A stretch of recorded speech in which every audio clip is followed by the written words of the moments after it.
Guys, I don't know how much you know about extension. Do you? Okay, that's why I kind of feel it's important to understand that we've been around for more than 100 years.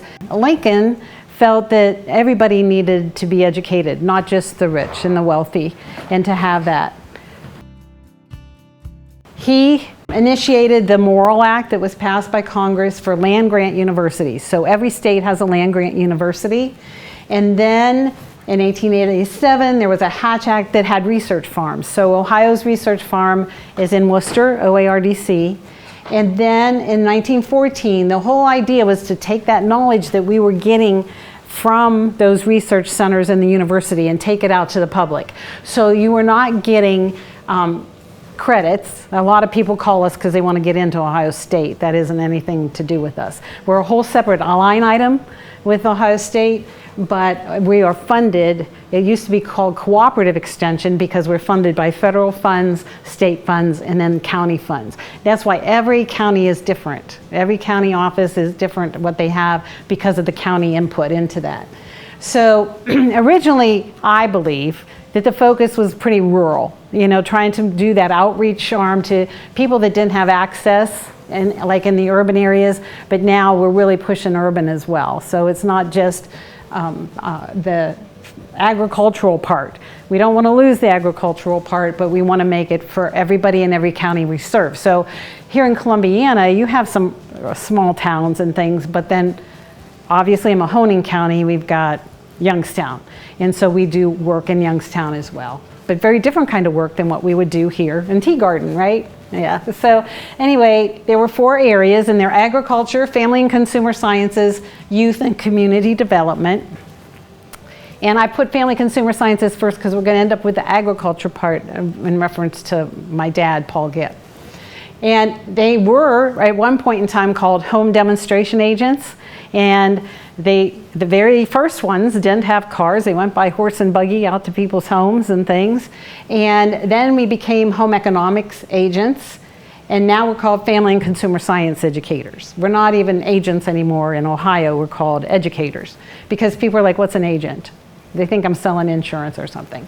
So then in the past, family consumer sciences went to visit the homes, and they worked with the gardens and helped the women with the chickens because the women's roles were different. And I have a picture of, I don't know her name. Does anybody know her? Did anybody know her? She was in Columbiana County, and she got engaged, and that was in the Salem News, but she was the extension educator in 1967 here in Columbiana County. And at one point in time, you could not be an educator or an agent if you were married. When you got married, you had to resign, okay? Now, I think that was just for family and consumer sciences or home economics. I don't know how many 4-H educators were really women at that time. I don't really know that history. Ohio State doesn't keep a real good history on this. And it's really kind of frustrating because trying to find out who was even in Columbiana County in the past is hard. So then we went into extension homemakers, kind of like the 4-H clubs where volunteers, each club would send somebody for training and they'd take it back out to their club. And that stuck around until the 80s. There might have been some that lasted to recently, but not very many. There's a couple still in Florida, believe it or not.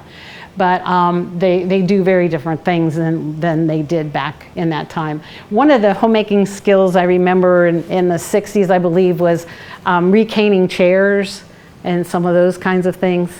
The Victory Gardens was a big emphasis during World War II, and then during COVID we brought that back and trying to get people to raise some of their own food. So some things have a way of cycling around and others don't. Now we focus on healthy families, healthy finances, and healthy relationships. And I think this article from 1931 is in that mix, and they were having a camp for farm women, and it's kind of cool. And they were going to have some fun, but they were going to learn things too. Community development is historically, everybody had to do it. Now they have special educators who do just that. And the reason I bring this up here is because if you see that lunchroom, extension homemakers take pride in the fact that they brought hot meals into schools. And I don't know if you ever thought about why is it in our country we have septic systems in our rural areas. Extension helped bring that about, okay? So those are two things I know of. There's probably so much more, but not having documentation to prove it. But they really made an impact in just bettering the lives of the people. And today they're doing all different kinds of things about workforce development and strategic planning and issues and all that kind of thing. Most of you know 4-H, and Tina has some of her stuff here. You want to show it?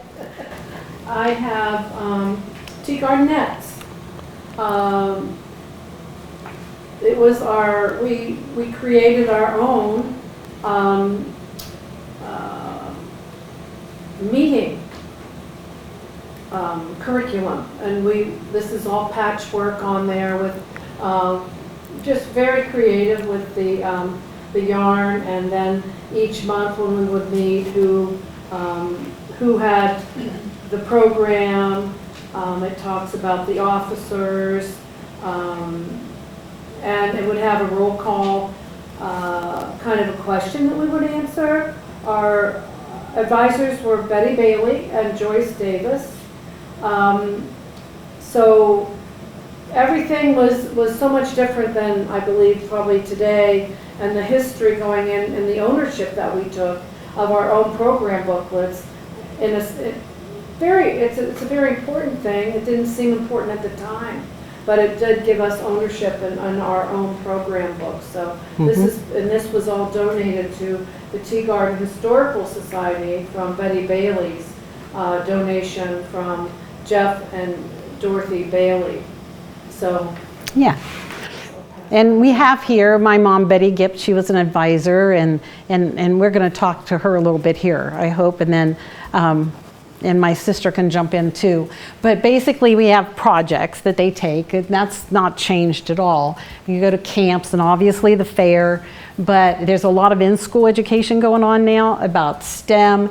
This longest program, I think, is the chicken program. That's been around for a really long time, where they hatch chickens in the classroom, but there's so many more. There's so many different classroom things.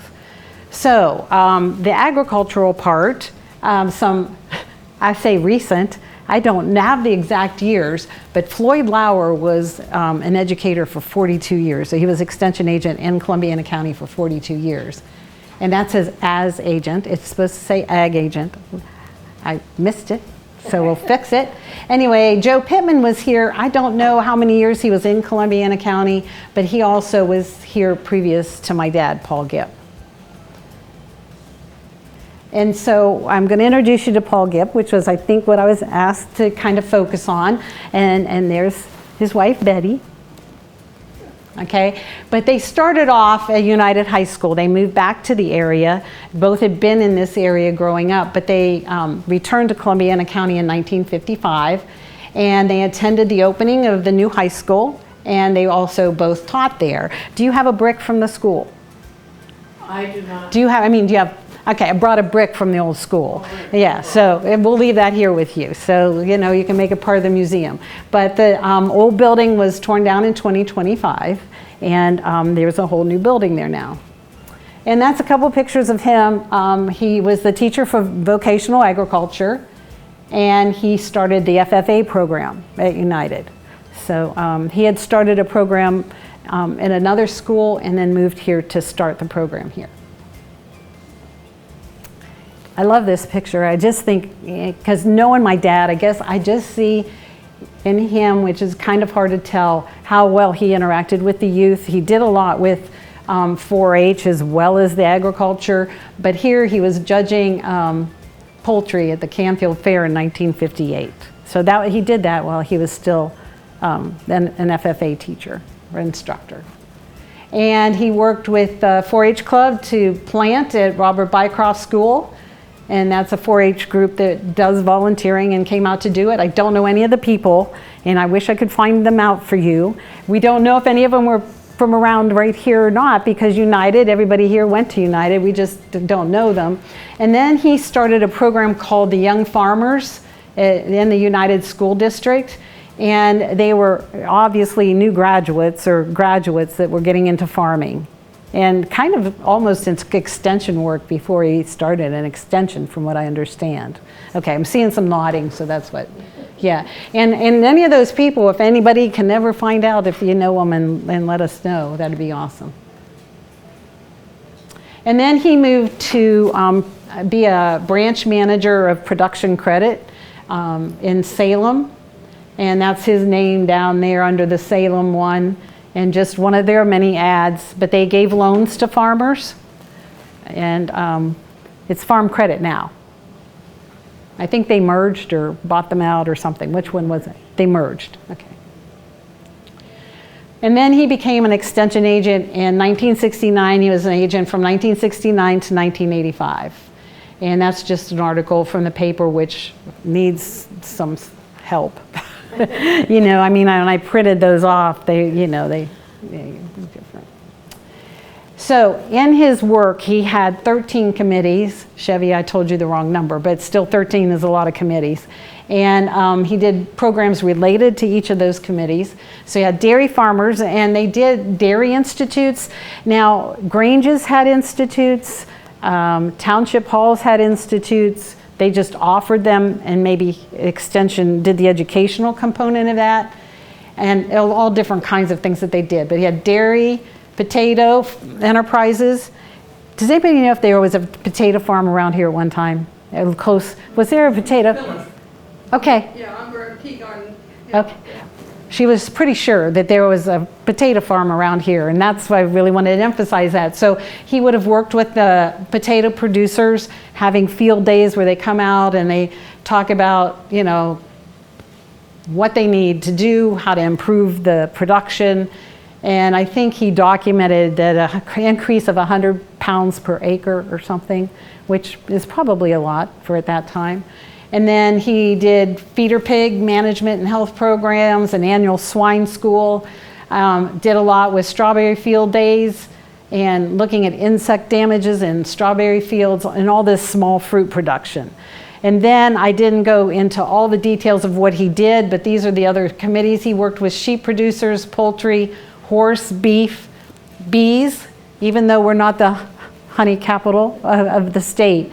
He still did a lot with bees and honey, vegetables and fruit trees. He did a lot of work with corn and soybean producers, and then just general agronomy, which would have been like hay and other grains. And here he did a study about parasites, and they loosed them to do a test with pesticides. And he had over 8 years of corn test plots, 3 years of alfalfa testing, mostly for hay and silage. He did no-till demonstrations. No-till was pretty new while he was working, where, you know, used to plow and everything, and it was trying to keep the loss of the topsoil, and by doing no-till. Comparisons of herbicides, analyzing different kinds of corn varieties for the area, weed control, and then these insecticide studies. So he did a lot of community service, and this is just a partial list, and he continued to do these things. He got all kinds of awards and citations for his service to the community. He served on United School Board. He was a charter member of the Winona Ruritan Group. He was the chairman of the Bicentennial, so that was a few years ago, for Winona, and brought back the flax scutching. The flax scutching, there are articles, I think from around 1930, but I caught them after this was done, and then they revived that. That's taking flax and turning it into linen, and they used to have festivals and come together as a community. And there's Betty Gipp in the front. Is that you, Karen, in the back? Are you sure that's not you? Okay, I'm sorry. I thought it might be you. Okay, so he served on the Pioneer Days Parade, the Salem Area Humane Society. He was very active in Winona Methodist Church as a lay leader, and he served on all kinds of committees. It's just too much to list at this point. That's why I put and more, because there's just too much for it. And then he retired, was granted emeritus at Ohio State University as a faculty member. That's very prestigious to get emeritus, and he was granted that in 1985. But he and Betty both continued community outreach for years after that. He was, what is the word? Inducted, yes, into the Ag Hall of Fame for Columbiana County in 2009. And that was done at the county fair. So that's what I've got in the way of slides and things, but I think if you have questions or comments, I'd like for you to share what you remember about him, or what, if you don't, I understand that too. One of his first calls when he was in an extension, Yeah. his pastor had rose bushes and they were dying and he couldn't figure out why. So my hubby went out, there were termites eating the roots of the roses. Yeah. They get a lot of those kind of calls. Anymore, they don't go out to individual houses, as you can probably understand why. But, he had to do a lot of those home visits and farm visits and talk to farmers individually. Yeah. I remember Paul being so caring about everything that came across to him or talked to him, and truly interested. Mm-hmm. Not just, fly by night. It was always very fulfilling, and his knowledge was so vast on everything. I mean, I worked there as, it would have been home ec, in the home ec section, but it was always so nice just hearing him have conversations with different farmers that would call in, or anybody that had a problem. Didn't matter what it was about. He was there, he was interested, and just a real fixture of our community. And 4-H was a big part of our lives. Ag I learned about ag, but we didn't really have a farm, but I learned about it. So just by listening to things that were being said, and he always will be there in my heart, because he just was such an honest, good person, and I carry that. Thank you. Yeah. But you can tell, I think it made a big influence on the farmers and their success in the community, and he did care, and you can tell. Yes. Yeah.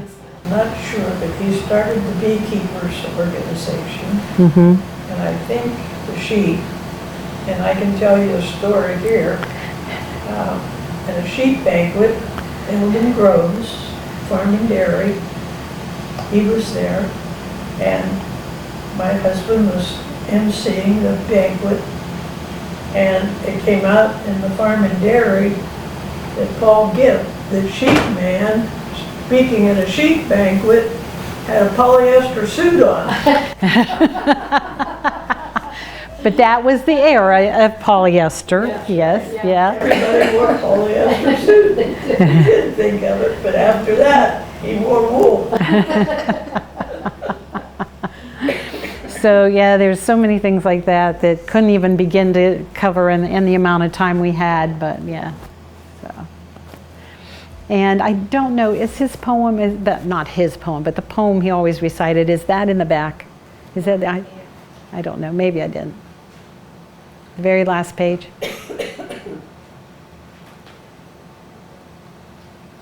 At United, during one of the talent shows, they were having technical difficulties with the microphones and everything.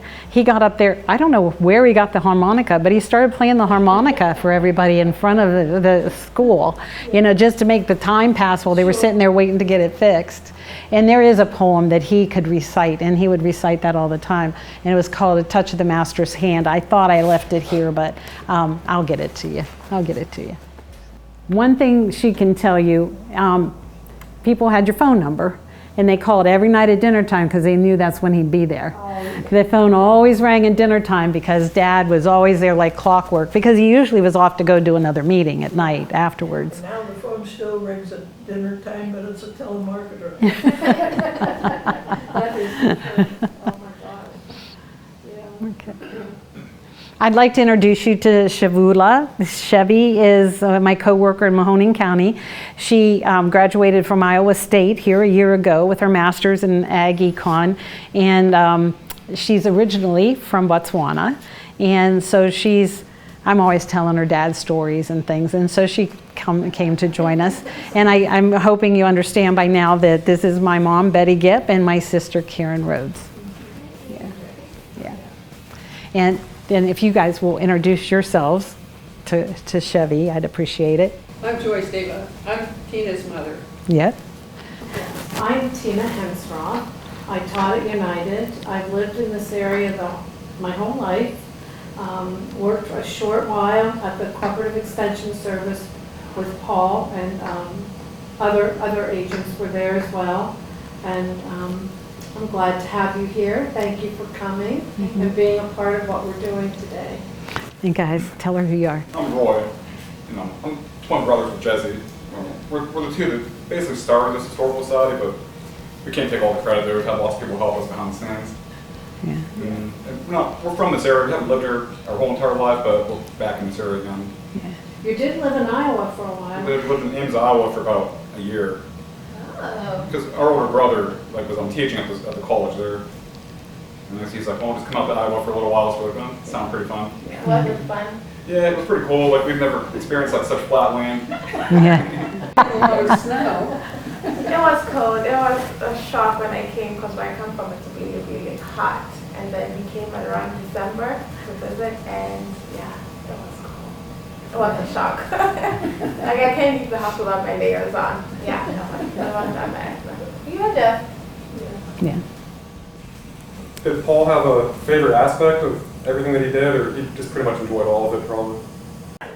Well, he had they had the farm, and it was a small farm, and I really do think he enjoyed that a lot. He had draft ponies that he showed at the fair, when not at Columbiana, but other fairs, and he loved auctions. And he would practice auctioneering out in the barn, but he never did it as a professional. But you'd hear him practicing that. And there was a song by somebody that had that in it, and he'd sing along with that and practice. And then when it came to all the other parts, if he had a favorite, I didn't know it. No.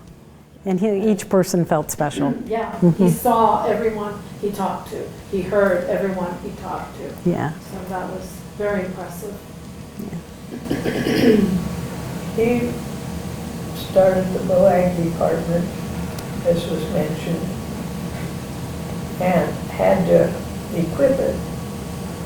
And he and the superintendent, that would have been Gates, I think, if I remember correctly, went to Columbus, and I think some of the tools might have been Army surplus, because they went to an Army surplus store down there and came home with stuff, but I don't know what all they brought back.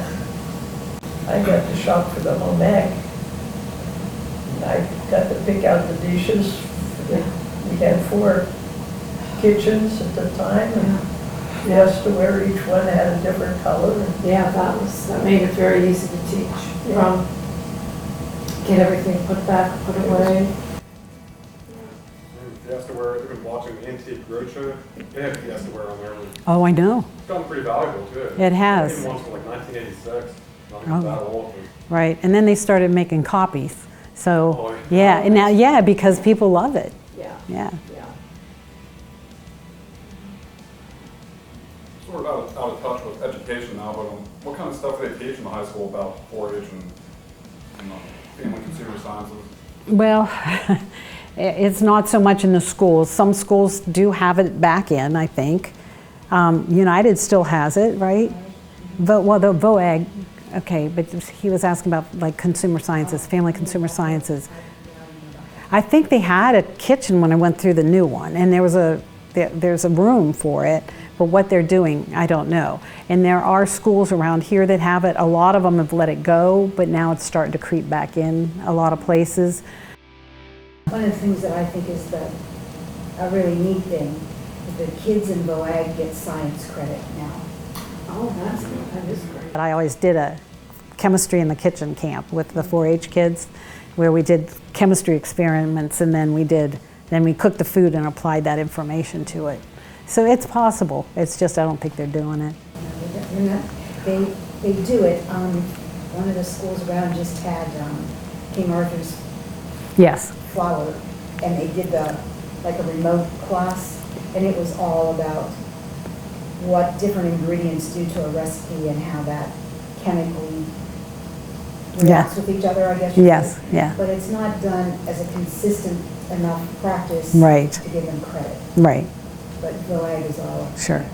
Thank you very much. No, yeah, thank you. Oh my goodness. Call you. Thanks.